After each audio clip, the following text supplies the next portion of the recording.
Okay, so I reviewed everything for the Super Mario 3D All-Stars collection, but Super Mario Galaxy 2 is not on there, so how am I supposed to capture footage from the 3D Mario games now? Well, I guess I could figure that one out in due time. For now, when the time comes, I'll be skipping games like Galaxy 2 and 3D Land on the 3DS. And for my next Mario game on this list, we'll be taking a look at Super Mario 3D World, as well as its updated version on the Switch that features Bowser's Fury.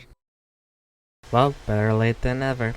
Salutations, people of the internet, welcome to the database. And as seen from the flashback I played earlier, it is time to fulfill my promise that I made from that video. And that's to cover the one and only direct sequel to a 3D Super Mario game, Super Mario Galaxy 2. A game that I have equal amounts of fond memories of along with the original. And why would a sequel to Mario Galaxy exist? Well, to simply put, Nintendo had a lot of ideas in store that they want to add in the original Super Mario Galaxy, and figured that they should include them as DLC. However, Nintendo started to come up with so many ideas for levels, they ended up making a whole new game for it instead. The game even had several different names, from Super Mario Galaxy More to Super Mario Galaxy 1.5. Very Kingdom Hearts with this one. However, after comparing my experiences replaying Super Mario Galaxy 1 and 2, I noticed some of the things that I found different from one another, while also things from Galaxy 2 that I have problems with. So let's not waste any time and review Super Mario Galaxy 2 on the Wii.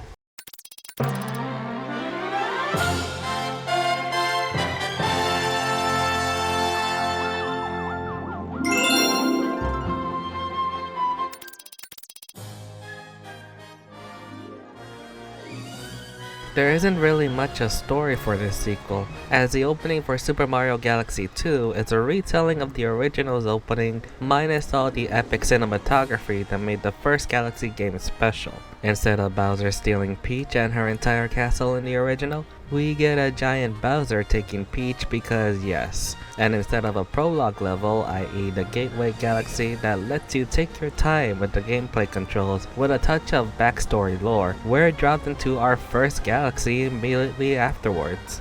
After earning your first Power Star in the game, we're later sent to the Trash Planet.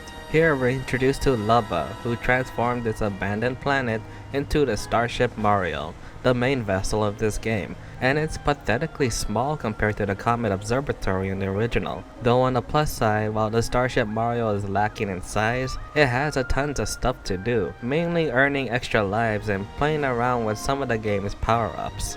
In order for the Starship Mario to move closer to Bowser's Galaxy Generator, the vessel needs Power Stars, and after collecting the minimum of 70, Mario gets to face Bowser once more in an entirely different boss fight with a lot of ground-pounding giant rocks. After Bowser's defeat and Peach's save, Rosalina and the Comet Observatory appears, and the baby Luma that has been tagging alongside Mario is happy to see her. The baby Luma goes home to Rosalina at the observatory, taking Mario's cap with him. This leads to a cutscene that shows off the all-new 120 green Power Stars according to Rosalina. Also, if the player successfully collected all 240 Power Stars, I'll explain the amount of stars in a minute, we're gifted with another cutscene where it turns out that Rosalina was telling a story about this game's adventure this entire time, ending Super Mario Galaxy 2.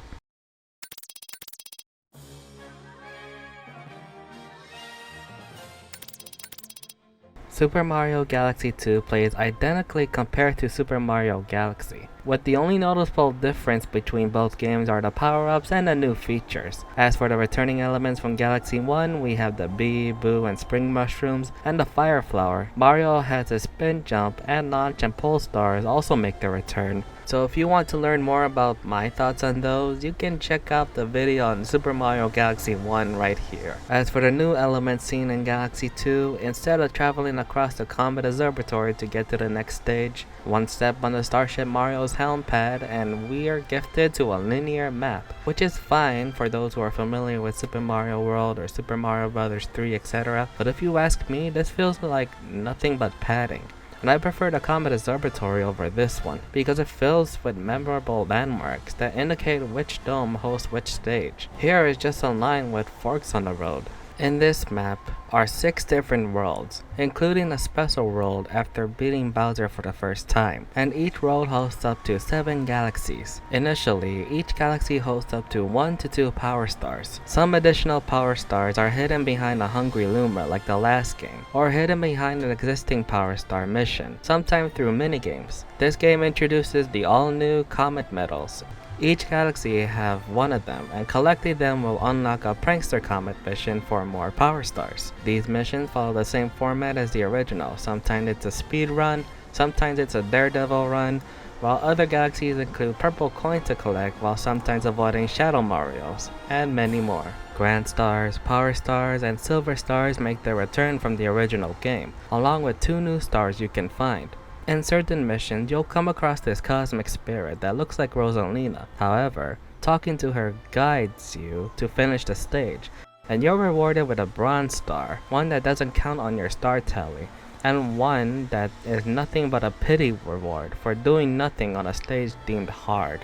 I got this star a long time ago on Milty Monster Galaxy as a kid, but nowadays I have no problem with it. Then there are these green power stars that appear after collecting all 120 power stars and beating Bowser 1 more time. There are 2 to 3 of these stars in most of the galaxies, and they are hidden in areas you wouldn't expect to find. These require your knowledge of the level layout and places you can navigate. If anything, I recommend using Luigi for these power stars. Luigi being playable once more, and this time you can switch between the brothers at any time, rather than playing both brothers in separate campaigns. And after getting all 120 green stars, you're gifted with 1 last stage, the Grandmaster Galaxy, home of the last 2 power stars, totaling the game of 242 power stars, the same amount as the original.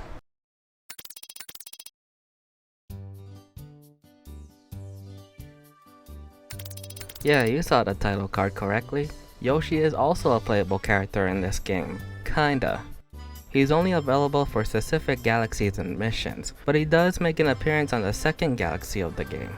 As you ride Yoshi, you can use his signature flutter jump, and Yoshi can use his tongue to eat plants, enemies that turn into star bits, grab on objects he can pull and swing upon. And he can use up to 3 different kinds of fruit that give him temporary abilities, and this gives me the opportunity to call them as One Piece Devil Fruits.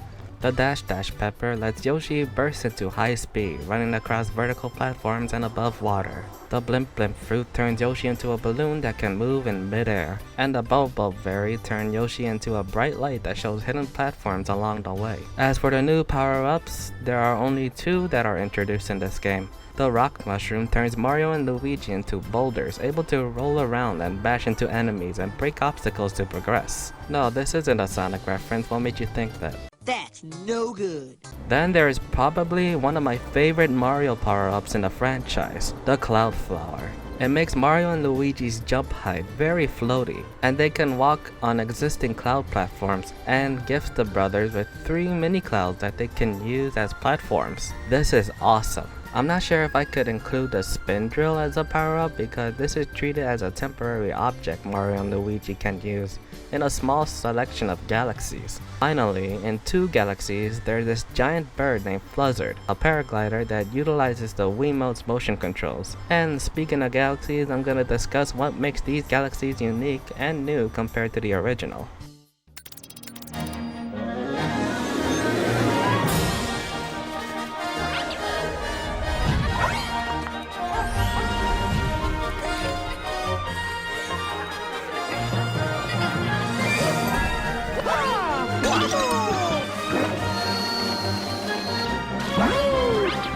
Turn your home into the most exciting place in the universe with Super Mario Galaxy 2.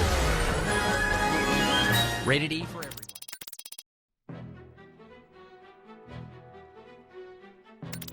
By entering the first galaxy of the game, you'll notice a certain theme that will be shared for all the other galaxies going forward, and that's the fact that you're given no time to relax and enjoy the atmosphere of space. Because of the low power star count on your first playthrough, a lot of the galaxies you go through are going to fly by very quickly. Unless you go out of your way of grinding for star bits or end up dying a lot of times, the game might end very quickly than you think.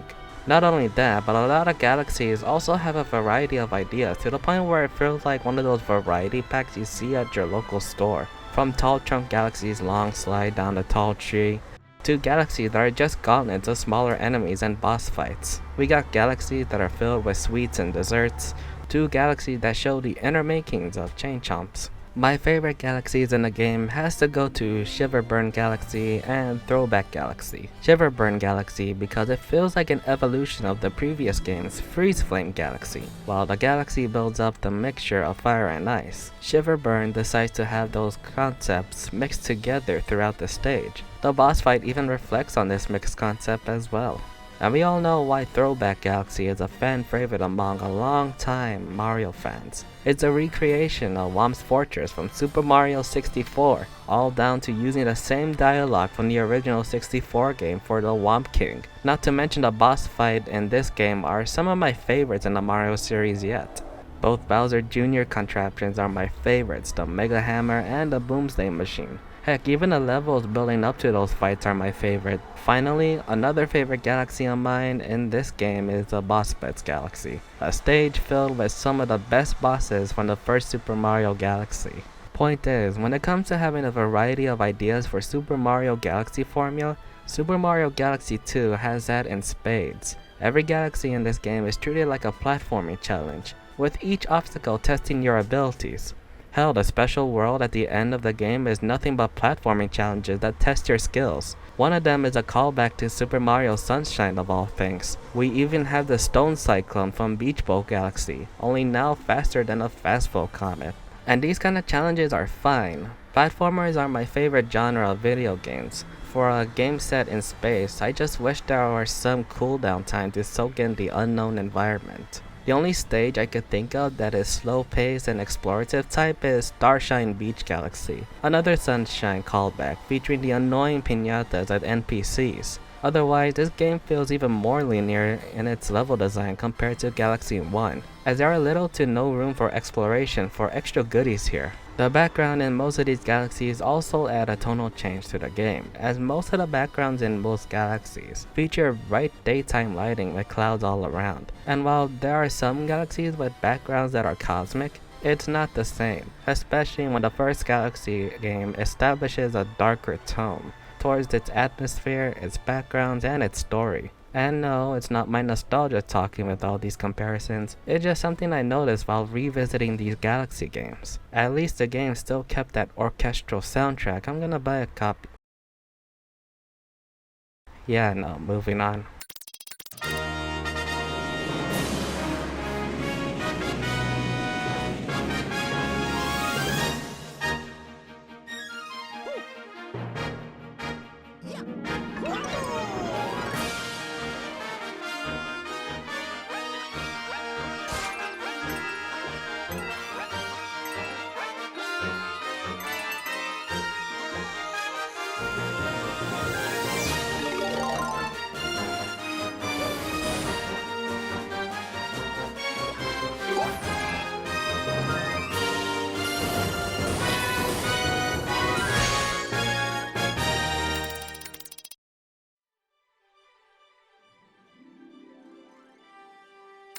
Regardless of all the comparisons, I'm giving Super Mario Galaxy 2 the A-Reg.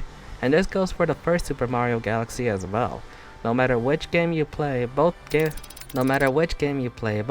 titles have their unique experience from tone, stage, and challenges for players to overcome and admire. However, for those challenges in Galaxy 2, it's the same level of difficulty as the first game, especially for the perfect run at the end of the game. What I'm saying is that if you already played one Super Mario Galaxy game, you already played the other. But if you enjoy the Galaxy formula and to experience more stages, there's no harm in playing both. Both are equally amazing games with amazing stages, but in terms of first impression, I still love the first Galaxy more than ever after several replays. It has the most iconic galaxies, the first Mario game to have an epic story, and dare I say it, literally is the first of everything. There was a reason why Nintendo almost called it Super Mario Galaxy More and 1.5, because all the galaxies in the second game were originally supposed to be an expansion of the first game, with new ideas for stage designs, but still having that Mario Galaxy charm and mechanics. While the game may be fun, it's still an epic Galaxy adventure to remember by. Ignoring how Super Mario 3D All-Star decided to sweep this game under the rug for no reason, I'm kinda iffy about that. But what are your thoughts on Super Mario Galaxy 2? Do you prefer the sequel or the original game? What are your favorite galaxies in Super Mario Galaxy 2? Let me know in the comments. Thumbs up this video if you like it, subscribe to the database, and follow me on social media as seen above. I'm Christopher James, and I'll see you next time.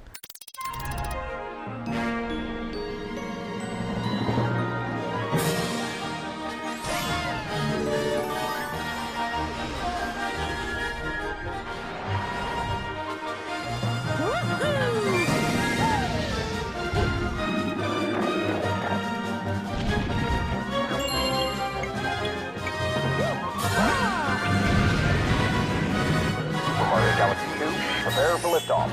Rated E for everyone.